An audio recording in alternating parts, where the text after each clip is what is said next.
Gold plaza ప్రొద్దుటూరులో వివాదాస్పదంగా మారిన ఒక సమస్య. అయితే ఈ గోల్డ్ ప్లాజా ఏంటి, అసలు దీని వెనకాల ఉన్న కథ ఏంటి, ఇలాంటి విషయాలన్నీ ముక్తియార్ గారు మనతో ఉన్నారు. ఆయన అడిగి తెలుసుకుందాం అసలు ఏం జరిగింది దీని వెనకాల అనేది. నమస్తే అండి, చెప్పండి అసలు గోల్డ్ ప్లాజా అనేది ఇంత వివాదాస్పదం ఎందుకు? ఇక్కడ పొద్దుటూరు బంగారు వ్యాపారానికి మారు పేరు. ఒక సెకండ్ బాంబే అంటారు పొద్దుటూరును. బంగారు బజారుకు 1 కిలోమీటర్ దూరంలో ఈ స్థలం భారత్ సినిమా థియేటర్ అనేది ఉండేది. ఈ భారత్ థియేటర్ స్థలాన్ని కిరణ్ రెడ్డి గారు వాళ్ళ కిరణ్ రెడ్డి అంటే రాచమల్లు ప్రసాద్ రెడ్డి గారు ఎమ్మెల్యే గారు వాళ్ళ అన్న, ఆయన కొంతమంది కలిసి ఈ స్థలం కొనుగోలు చేయడం జరిగింది. ఈ స్థలం కొనుగోలు చేసిన తర్వాత ప్లాట్లుగా వేసి అమ్మాలన్నా, షాపింగ్ కాంప్లెక్స్ ఏదైనా కట్టాలన్నా, లేకపోతే గోల్డ్ ప్లాజా కట్టాలనే ఆలోచనతో వాళ్ళు ఏం చేశారంటే గోల్డ్ మార్కెట్కు దగ్గరలో ఉంది కాబట్టి గోల్డ్ మార్కెట్ వ్యాపారస్తులంతా కొనుక్కుంటారనే ఆలోచనతో 117 పైన ఇక్కడ గోల్డ్ ప్లాజా కాంప్లెక్స్ అనే పేరుతో ఒకటి పర్మిషన్కు పెట్టుకున్నారు.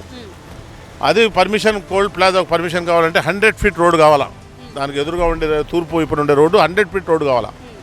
100 ఫీట్ రోడ్డు చేసేదానికి ఆ పక్కన ఈ పక్కన ఎంక్రోచ్మెంట్ చేయాలా, ప్రజాధనాన్ని దుర్వినియోగం చేసి ఇక్కడ ఒక డివైడర్ అనే పేరుతో ఆ గౌని దగ్గర నుంచి ఇక్కడ సర్కిల్ వరకు, ఎరుగుంట 4 రోడ్ల సర్కిల్ వరకు 10 కోట్ల రూపాయలు ఖర్చు పెట్టి ప్రజాధనాన్ని దుర్వినియోగం చేయడం జరిగింది.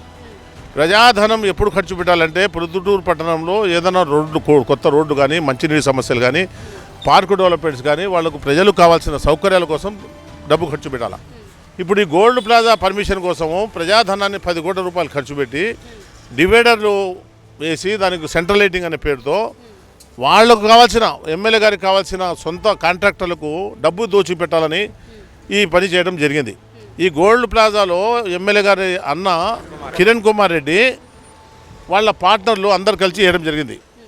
అది కొనుగోలు చేసిన తర్వాత ఈ గోల్డ్ ప్లాజా ప్లేస్లో 36 సెంట్లు గవర్నమెంట్ స్థలం ఉందని కొంతమంది పిటిషన్ వేయటము, కొంతమంది కోర్టు పోవటము జరిగింది. అది ఆర్డీఓ గారు, ఎంఆర్ఓ గారు, కలెక్టర్ గారు విచారణ చేస్తే ఈ స్థలంలో 36 సెంట్లు గవర్నమెంట్ స్థలం ఉందని తేలింది. తేలిన తర్వాత వాళ్ళు నోటీసులు ఇవ్వడము జరిగింది. ప్రాసెస్ జరుగుతూ ఉంది, కోర్టులో కూడా జరుగుతూ ఉంది, గవర్నమెంట్లో కూడా జరుగుతూ ఉంది.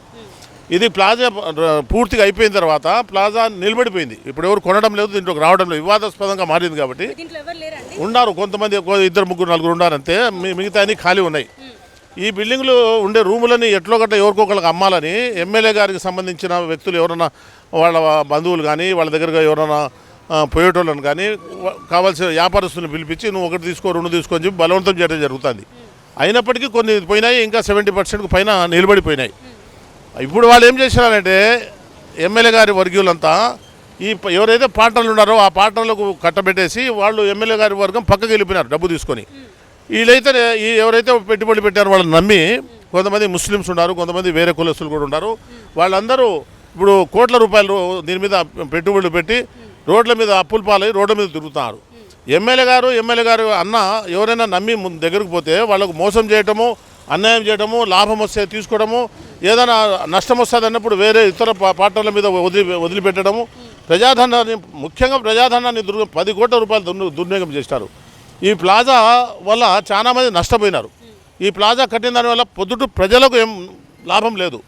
వ్యాపారస్తులు ఎవరైనా వస్తారంటే ఇప్పుడు గోల్డ్ మార్కెట్ ఉంది, గోల్డ్ మార్కెట్లో ఉండేటోళ్ళందరినీ బలవంతంగా ఇక్కడికి రమ్మంటున్నారు.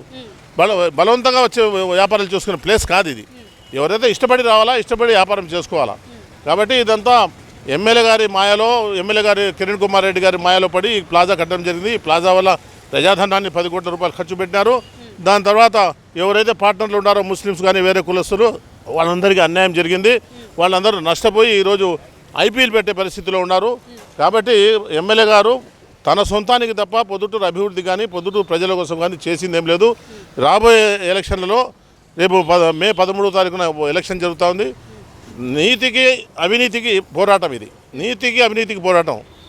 40 సంవత్సరాల రాజకీయ చరిత్ర కలిగిన వరదరాజు రెడ్డి ఒక పక్క, అవినీతి పరుడైన రాచమల్లు ప్రసాద్ రెడ్డి ఒక పక్క. ప్రజలు గమనిస్తున్నాడు, ప్రజలు ఆలోచిస్తున్నారు. రాష్ట్ర అభివృద్ధి జరగాలన్నా, రాష్ట్రంలో రాజధాని కావాలన్నా, పోలవరం ప్రాజెక్టు కావాలన్నా చంద్రబాబు నాయుడు గారు ముఖ్యమంత్రి రాష్ట్రంలో కావాలా. ప్రొద్దుటూరులో నీతిపరుడైన నీతి నిజాయితీలకు మారిపేరైన వరదరాజరెడ్డి గారు ఎమ్మెల్యేగా గెలిస్తే పొద్దుటూరు పట్టణం అభివృద్ధి జరుగుతుంది, వ్యాపార సంస్థలన్నీ బాగుపడతాయి. అందరూ నిశ్చింతగా ఉంటారని చెప్పి ప్రజలు భావిస్తున్నారు.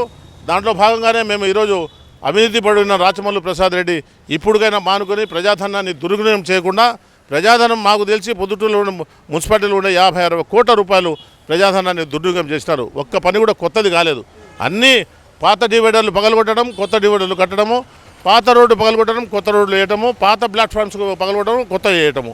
అవి తప్ప ఒక్క రోడ్డు కూడా కొత్త రోడ్డును డెవలప్మెంట్ చేసిన పాపాన పూల, ఒక్క రోడ్డు కూడా వైడనింగ్ చేసిన పాపాన పూల.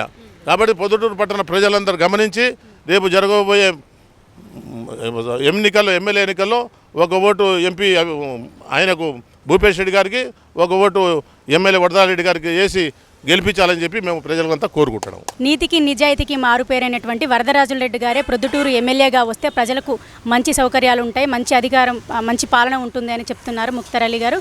చూద్దాం మరి ప్రజలు ఏ విధంగా తీర్పుని ఇవ్వబోతున్నారో.